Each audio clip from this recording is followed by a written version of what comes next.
When I talk about moments like that, it's actually really hard to be present with someone in the moment and exude peace in the moment if you are not resting.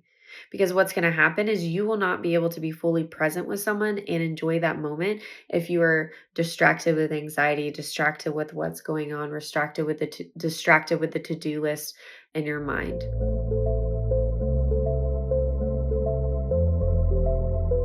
Welcome to Moxie Uncut, formerly known as the Moxie Podcast. We are in a month of April where we're talking about rest and presence. That's kind of the theme of this month. And today we're going to go deeper into what it means to slow down. This episode is going to be really full of this soulful rest over the slowing down. And the difference there, it's between stepping off the gas and actually resting in a way that restores your soul. There's sometimes where we can step off the gas and we can pull back, but are we finding ways to have our soul in a restorative state? And what does that look like? Slowing down can help us. And that even in that, that's something that I have to work with, of slowing down, again, taking my pedal off, or my foot off the pedal and off the gas. But soulful rest is about reconnecting with yourself. It's for your purpose and it's for your peace. And so what does that look like? What does that mean? If you are not new here and you've been part of the Moxie community for a bit, I talk about 2022. 2022 was a year where I really got to look inward to myself. 2022, and the beginning of that year is when I started pottery, and I saw it as a form of meditation. I started to spend more time alone for an hour on the beach reading, things like that. I really looked around Mombasa, Kenya, specifically my home, and thought, okay, what is restorative to me? It was more than just, okay, I'm going to take a day off and I'm going to take a nap. I wanted things to fill me up. I'm also a doer. So, like, to rest is actually really hard for me. And so, just laying around all day actually doesn't make me necessarily feel good. At the end of it, I feel a little, maybe a bit more worn out, or if I have a lot going on, I might actually feel more anxious sometimes. And so I had to ask myself, what are ways that I can rest that are really beneficial for my soul? That I really leave not only rested, but I leave like with my cup filled up, where I leave and I'm like, yeah, I feel like my energy is higher. My just overall vibes of who I am are higher because I poured into who I am and what fills me up. And if that is staying at home and I don't know, popping on Netflix, sure. But I would say popping on Netflix is more of an escape. And I'm all there. I love my binging my shows. You can ask my husband, but that is not necessarily a soulful rest. So God doesn't just want us to slow down. I want to point that out. He wants to restore us.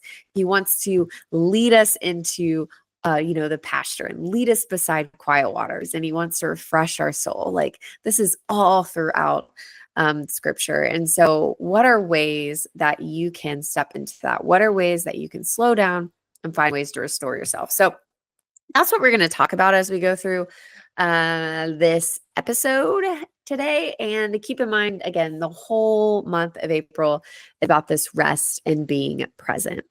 So the first thing I want you to take away today is slowing down without intention still leads to burnout. Ooh, that's actually really good. When I wrote this down, I was like, I like this one. Slowing down without intention leads to burnout. So I just mentioned that, like, sometimes if you're going to like Netflix binge, or you're going to like quote unquote slow down, but you have no direction, you have no intention, you're still potentially going to be anxious at the end of the weekend. You're going to be, feeling it. And so slowing your pace can be good, but without purpose or intention in that, it can feel like a pause without any peace. So it can be like, yeah, I spent the weekend doing nothing, napping, laying in my bed, binging Netflix, whatever it might be. Maybe you hang out with friends too, but if you're not doing it with purpose or intention, if you're not doing it, again, looking inwardly in what you need, that pause is going to be a pause, which is a good first step, but it's not going to be filled with peace that you actually need to feel restored. We often confuse also like this less of a busy schedule with real rest. And that's not necessary. Like, that's not necessarily true. I actually have probably a more full schedule this year, and I feel more rested in the way that I am balancing my schedule and again, restoring my soul in different elements, whether that's friends or my husband, or again, finding times to be on the wheel. Um, but soulful rest, when we think of this idea of soulful rest, it is inviting us to go inward. It's inviting us to look deep inside of us and not just reduce our output. Okay. It's not all about productivity. Like I said, you can be pretty productive, you can have a lot of output, and you can still have this internal peace and rest. And so we need to be able to find that and combat with that. When I walked into this year, my word of the year was renewal. And with renewal, this meant that I was not just figuring out, okay, how am I going to renew my spirit? I was also looking at how am I going to renew my rhythms? How am I going to renew the way I show up for people? And something that has been very important to me since the beginning of this year and even the end of last year was being fully present right where my feet are. And I have been on the road all this month, and we are entering a week where we are doing these beautiful sensory experiences. I've always wanted to do this for Amani Collective, where I'm just going to be in and out, seeing a lot of people. And at the same time, in all the prep and in all the planning, I have felt more rested than I ever really have in the past when I'm doing like massive events like this. And so I'm really excited about how I'm coming into this with a lot of peace, with a lot of stillness, with a lot of quietness in my soul, and this again peace that does not necessarily have a lot, like it surpasses all understanding, but that is definitely peace that is coming from the Lord. And so I'm really, really grateful for that. And one of the verses that I just love to rest on, it's Matthew 11:28. Come to me, all who are weary and burdened, and I will give you rest. And then in 29, it continues, it says, you will find rest for your souls. Soulful rest starts with a surrender, not just stillness. It starts with a surrender. And I'm pretty sure I have mentioned this in probably these past episodes as well, but this whole year, actually my whole entire life, I have struggled with this idea of striving, that I just got to push a little more. I got to try a little harder. I got to nudge that a little longer, whatever it might be. Even if it's felt really hard, I'm just like, I'm going to keep going. I'm going to keep going. And when I look back, I'm like, Jenny, did I ever think that maybe it felt hard because God was like telling me to stop? Like maybe that's why it felt hard. And so as I've gone into this year, I really come with this posture of surrender and saying, okay, God, I know you got it. And I know you're working even when I don't see you. I know you're working even when I don't feel you. I know that these things are happening. And I know that you will allow me to understand when I need to, maybe push a little harder, when I need to step into those doors, but that I can't fix everything. I cannot strive to make this work. I cannot strive to shape what it's going to look like, because you have planted my feet exactly where they need to be, and you've set the will ahead of me, and I need to surrender those plans. I need to surrender it to you. And when we do that, that is when we find rest. Like I think about literally this whole week as we're planning these events, and I should be a little bit more freaked out, I feel like. And I just feel this sense of rest and peace because I know he's going to go before me. And so we need to understand that it's this idea first of surrendering. And then we also need to get that soulful rest creates room for God to speak to us. Because when we do surrender, when we feel, and when we decide that if we're in the striving moment, when we're like filling every moment, even with good things, okay? Your life can be filled with good things, but when you're filling it in every moment, even with good things, we crowd out the space where God might want to meet us. And that's that act of surrendering, right? And so soulful rest is not passive, it's really deeply sacred. It's where we reconnect with our identity and we reconnect with our creator. And this, I'm going to tell you guys right now, if you aren't a believer, this episode is a lot about our relationship with God. It's a lot about faith, because I feel this is where we can trust the process. Soulful rest is not like just simple meditation and not just rest. It's trusting that the creator has you, that he's formed you, that he's made you, that he knitted you in your mother's womb, and he has great plans ahead of you. Rest is where we get clarity, it's where we get vision, and where renewal truly begins. And when we're resting in Him, gosh, it's even greater because we're noticing Him in all the details. There's strength that we can find in the stillness, and soulful rest invites us into that divine connection because we're making more room. We're being less distracted. We're not continuing to go, go, go, but we're actually slowing down, and we're not doing it in a reactive way. We're not doing it in a passive way. We're doing it in a very proactive way, an intentional manner. And when we do that, we start to open our eyes and ears to things that we weren't noticing before. I find I find that when I rest and I do it with intention, that is when I feel like finally my head is above water and my vision, the clarity just starts sparking. Like I can see where I need to go next. I can feel what I need to do. And it changes the whole dynamic of how we show up in our life. Did you like that dramatic pause? I really liked it. Kind of, if you're like, is she still there? I'm still here. But it changes the way we look at our life. And it's not just a practice, guys. It's not just a one-time fix. Soulful rest is a rhythm. It's a rhythm. So it's not just this just like, oh, I'm going to have a check off the list. I'm going to add a simple practice. I'm going to add, it's going to be this one-time thing. No, it is a long-term journey. And if we want to create sustainable livelihoods, we create a rhythm in our life that involves soulful rest. Rest isn't something we just do once. It's not something we just check off that list. It's something we practice over and over again, and we protect it. We create boundaries around it. It's a rhythmic, and it's an addition to our life because it creates margin for restoration. It requires you to be strong, to create boundaries. It requires you to create intention, and it requires you to have grace. Grace on yourself as you learn to unlearn, right? As you unlearn hustle and you relearn being. We have to start with grace because it's going to be a little hard to make that shift, right? You're unlearning the hustle. You're unlearning the I always have to be productive or I always have to output.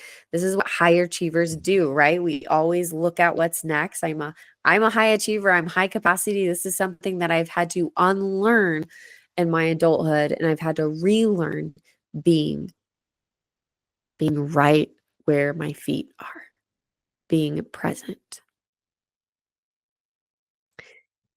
In December, I was visiting my dad, and I have been really blessed that I do, even living overseas and have been overseas for 14 years, that I do now in the last 5 or 6 years. I travel at least twice a year. So I get to see my parents. I come in April and I come in December, sometimes in between. But being one of my hats is being a professor. And because of that, I need to be on campus. So I'll pop into California, and then I always drop down to Texas to see my family. And then I go back, or my family, my mom, my mom and my dad. And then I go back to Kenya. Now, I was thinking about this the other day when I was with my dad. And so this was in December. And I said, okay, Dad, my dad is 70. Sorry, Dad, if you're listening. I told everybody your age. My dad is 70. And man, I was just thinking, I said, hey, Dad, what if something happens and you only live 10 more years? Now, hopefully, we have a long there's a long run of healthy bodies in our family who live to their late 90s or into their hundreds. So hopefully my dad, is still around for quite a bit of time. But life is short, right? So I was sitting with him in December. I said, say you're only around for 10 more years. 10 more years. And we're just going to average this out. I see you twice a year. Okay. I don't look at this as years. I look at this as moments. And if you're only around for 10 more years and I see you twice a year, I only have 20 more moments with you. Isn't that crazy how the reframe, the change of narrative really shifts our perspective? 20 more moments. Now, granted, I hope I have a lot more moments with my dad. But the reality is you know, he's in the other stage of his life. And these are things that you start talking about when you're older. When you start reaching an age where you're like, I have about 20 more years. That's it. Life looks a little bit different. It looks a lot different. So when I think about this soulful rest and talking about boundaries and talking about intention and having grace to unlearn the hustle, right? And just learning to have relearn just being. I also think about how this transforms the way we show up for people. Because if we can relearn just being for ourselves, right? Looking inward to take care of ourselves, this completely exudes a different energy in how we show up for people. Because we're acting and we're walking in soulful rest, which means we have soulful love, which means we have soulful kindness, which means we just show up for the world a bit different.